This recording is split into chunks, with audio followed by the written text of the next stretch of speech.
Andrew McCART, IFL TV, proudly sponsored by Everlast. I'm here with a unified champion himself, Josh Taylor. We're just out in Vegas right now, enjoying the sunshine. We've been shopping today, man. You seem biggest fight of your career, undisputed world champions. You seem very relaxed, Josh. I am, Andy. It's I can control the controllables, which is I've trained hard. I've done everything that I can do to my best of my ability. So I know I'm the best prepared that I can ever be. So I'm chilled out. I've done everything right. I've done everything brilliantly well. So I'm just I'm relaxed and enjoying the ride and taking it as it comes. Have you thought much about the fight and what it means, not just for you, but obviously the folk back home in Scotland and in the UK in a wider sense, in terms of undisputed world champions? They don't come round that often. You know, we do see world champions, unified world champions, but the undisputed world champion doesn't come round that often. Have you sat back and thought about what you achieving a week on Saturday would mean, not just for you, but for the people back home? I've had a wee bit of time to think about it, you know, especially once it got announced, like the fight got officially announced a year ago. Sit back and go, oh fuck, this is fucking huge. This is massive. This is a colossal fight, you know, not just for myself, but historically for sport in Scotland, and the history being made, the potential of this history to be made in this fight is huge. You know what I mean? It's the first person in Scotland to be the first 4-belt undisputed world champion, the first person to do it, be undisputed champion since Ken Buchanan. Unbelievable, and it's a huge piece of history to be made, and for a sport in history, and to go in the history books as one of the greatest fighters in Britain to come out the shores. Do you know what I mean? It's massive, it's absolutely huge. So it gets my juices flowing, and I just can't wait to get in the fight there and grab the belts off him. You've been out in Vegas for 2 weeks now. You're not just here lapping up the sun and enjoying Vegas, man. I've seen the Instagram videos with you and Ben, even with Dan Lawrence over there, your strength and conditioning coach. You've been training at the UFC Institute, top ranked gym and all this rest of it. How are you finding it out here? It's brilliant. You know, it's good because we've got the sun. It's feel good factor. You know, I'm obviously this is the sort of taper week. I'm only out here for an hour, just chilling out, getting some sun. But it's the feel good factor of having the sun on your back, nice and warm all the time. The top ranked gym's a real fighter's gym, the historic gym as well. You know, and then you've got the UFC place that we've been going to, the facilities in there. It's just unbelievable, second to none, you know. And so I'm getting my recovery sessions and that in there done as well, with the ice baths and the hot baths, the cryotherapy, the infrared beds, and you know, and doing all my S&C and stuff in there, and my running and that in there. So I'm getting the best access to the best of facilities, and I've done everything to the best of my ability, and I'm just super confident going into this fight. We've spoken about this many times, that down at Loch End you used to write Josh Taylor, future world champion, and you talk about a bucket list, making ticks, making new goals, ticking them off at one time. Did you ever think, as a young amateur or even as a young boy starting at boxing, that you would headline in Las Vegas? You spoke about the disappointment and the heartache, so to speak, of not having 5,000 Scottish folk over here supporting you and bringing the whole crowd over, but I mean, still headlining in Las Vegas. Did you ever think that would ever happen? Truthfully, probably not. You know, I always dreamed of being undisputed world champion and being, you're right, world champion. I always knew I would be world champion. That was my goal, to become world champion. And obviously you dream of these undisputed fights and dream of being involved in these fights. But do you really think it's going to happen to you?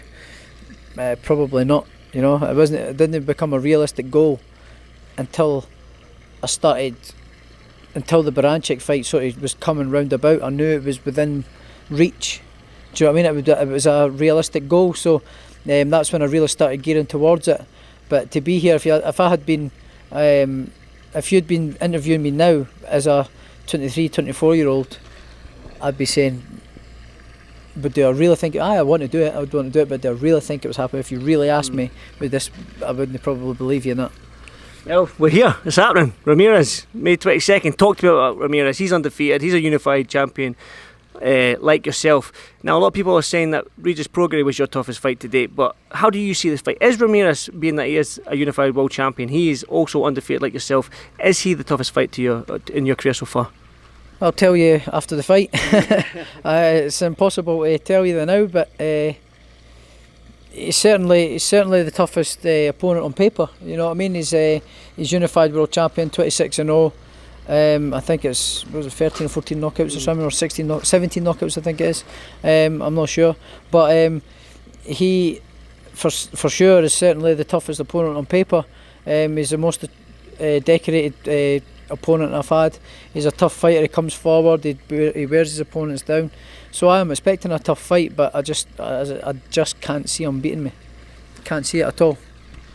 Where do you go from here? I mean, I know you don't like looking past an opponent, but you are confident you are bringing them belts back to Scotland. You are becoming undisputed world champion. Now, do you stick around at 140? Do you go up to 147? But a lot of people call that the money division underneath the heavyweights. So I mean, the welterweight division has always been that big payday sort of division in terms of the Terence Crawfords, the Errol Spences, the Pacquiao still hanging around, Keith Thurmans are still there. Yeah. Do you know what I mean? Sean Potts. The division I always called it. The sexy division. Well, would you go and add some more sexiness to that division, Josh? Listen, of course, if that's the fights that are life changing money, and also legacy fights. Do you know what I mean? I've never ever been in the sport for money. I've been in it to achieve what I've achieved. Do you know what I mean? I've never been in it for money, but these fights are massively changing financial fights that will be secure for the rest of my life, and my family. You know, so that's another motivation as well. But even non-title fights at that weight is massive fights, because all the names, the pool of talent that's in that fight, and I believe that I can mix it with the best of them. So why not? But having said that, I'm not in a rush. I'm not in a rush to go up there. I'm making 140 quite comfortable. I know there's still big fights at 140, but the natural progression would be, obviously, I win this fight. There's not much else proven to do. You know what I mean? I've won all the belts. I've beat everybody that's in front of me. I've beat the #1 challengers. I've beat world champions, ex-world champions. I've beat the next coming through pound for pound fighter best it's going to be. I've proven myself time and time over again. So what else do I do? Set new goals and set new targets. Two-weight world champion? Two-weight world champion, yeah, that would be the new goal. That would be the new goal, to get another belt up at the other weight, yeah. I mean, I'm going to mention it because it has been spoken about, and a lot of people have talked about, is you even said yourself that Crawford's struggled for a dance partner up at 147, pound for pound #1 in some people's eyes, but maybe even just behind Canelo at this moment in time. I know you like to test yourself against the best. Do you know what I mean? Like you said, 140, you've cleaned it up, you've done it down here. Is there probably a lot of fans probably will say the Regis Prograis rematch is a good fight to stick around at 140, but other than that, why would you stick around? And Crawford is struggling for that dance partner. Who is an elite fighter like yourself? Obviously, like you said, yeah, Crawford is struggling to get a fight at the minute. If that fight came around, I'd jump at the chance. He was the last person to do all the belts, so undisputed versus undisputed would be a huge fight. Do you know what I mean? So to have that hanging in the balance is massive as well. So it's a huge fight. So just whatever comes my way, Andy. Yeah, whatever comes my way. I want to mention it, because I think, I know how much of a super fan you are of Manny Pacquiao.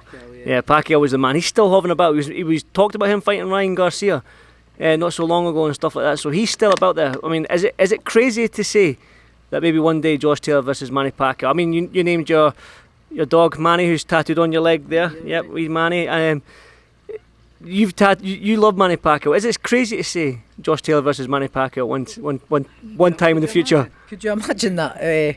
My hero, growing up, when I was coming through as a young laddie, me sharing the ring with him in a fight, fucking that right. So I mean, it's superstar legend of the sport, one of the all-time greats. It's not far-fetched. It's not far-fetched. It could potentially happen, and it's mental. Do I think Pacquiao will fight again? Probably not. He doesn't need to, but unless something really draws him in. Do you know what I mean? And I think, man, that would be brilliant. That would just be amazing. Be class. It'll be a spectacle, to say the least. Now I know you're training later on tonight, so I do appreciate 5 minutes of your time here, Josh. Probably 10 minutes actually. Let me see the clock. Yeah, 10 minutes of your time. But I want to get a quick word on last weekend at Billy Joe Saunders. Your coach Ben was in the corner. Horrific injury, but I heard that you had the fight very, very close up until that end of the 8th round. How did you see the fight, and was it the right decision for Billy to be called? I actually had the fight level. And if I was being generous, Billy Joe maybe up 1 round, but I had the fight level. I thought he won the first round, and then he lost the next few, but then he started coming back into it. You know, so I had the fight level, maybe possibly. I did dead even after 6, and then I can't remember the last 2 rounds, but I think I had it level. Maybe if I was being generous to Billy Joe, 1 up, but it was certainly in the fight. It was a dead level fight, I thought. And I think Billy Joe was starting to get into his rhythm. I think the first couple of rounds he looked like he was a little bit nervous and a bit tense, but he started relaxing and he started getting into his flow and started catching on with shots and letting his hands go and stuff. And he started warming into the fight. And then obviously he got caught with that shot, which was a peach. And you know, people, I seen it straight away. As soon as he got hit, you just seen his face change shape. And we said it in the house here as well. We're like, he's broke his eye there. That's gone. And we didn't think he would come back out for the next round. And then we seen the replay, and obviously in slow motion, you literally seen his face changing shape straight away as soon as his punch landed. And it turned out to be a horrific injury. And Ben called it, and properly called it, for not to let him go out. He proved himself that he can mix it at the top level. He's proved that he's world class and he belongs up there with your likes of Canelo's. He's a brilliant fighter, and I always said that. I was getting a little bit of stick on Twitter for saying that months and months back that Billy Joe Saunders gives Canelo nightmares, and he was starting to come into his fight, and he was proven to be giving Canelo a bit of problems and stuff. He started getting more relaxed and stuff. So he's definitely a brilliant fighter, and he gave a great account of himself, but he just got caught with a monster of a shot. But you've got to give credit where credit's due, because Canelo timed that shot perfectly, and Billy Joe was always going down, dipping down to his left, and he timed him going down and cracked him in the face, and it was a fight ending punch. But yeah, it was a great fight, and Billy Joe should be proud of himself. Finally, Josh, because my back is on fire. I'm sweating buckets here. Fuck me, my little. Factor 50, Man, I've got a little bit more of a Mediterranean skin than you. Do you know what I mean? I've got a little bit more of that. I must have some sort of like Mediterranean blood in me somewhere down the line. Let me see if I can get almost caramel-ish. Check Lee McGregor out there. Look, there's Lee McGregor. Look at him. He's basking in it. He does look Mexican. Pedro sitting over there. One final word. Have you got a final message for Ramirez and the fans back home? None for Ramirez. I'm not interested in what he's got to say. I'd see him on May 22nd, and may the best man win. That's it. You know, I hope he's prepared well and comes in good shape, because I know I have. And may the best man win. That's it. To my fans, I'm gutted that none of you can come over. None of you can come over. Like, you've been faithful fans to me, to come over and support me. So I'm a bit gutted about it. I'd have loved nothing more for this fight to have been in normal times, and all the fans to come over and, you know, spend time with all the fans after the fight, like what my friend Carl Frampton did after his fight. We always fans, met them in the pub after the day after the fight, and it just makes the trip so much more memorable. And it's like, it would be my way of saying thank you for all the support up until this point, and supporting me on my journey. So I'm a bit gutted that none of them can be here, but I'm going to deliver one of the best fights in my life and bring the belts back home, and we can come back and do it again. So to all the fans that can't be here, I just want to say thank you for all the support up until this point. It really means a lot to me. You make the experiences in these nights so much more memorable for me, and thank you for spending your hard-earned money to come and watch me over the years and support me, and everybody that's gave me messages on my social media. I just want to say thank you to every single one of you, and I'll come back with the belts. Right, George, like I say, I'm sweating buckets here. My back's on fire. I should have put a t-shirt on for this interview, but at least my back's getting a tan. But again, enjoy your training session. I know you're tapering down this week and stuff like that. We're almost here. We're almost fight night. I'm buzzing, as you know. I'm always buzzing when it comes to your fight week, so can't wait for it, champ. Enjoy the rest of your day, and I'll see you soon. Cheers, Andy. Cheers, mate. Thank you, mate.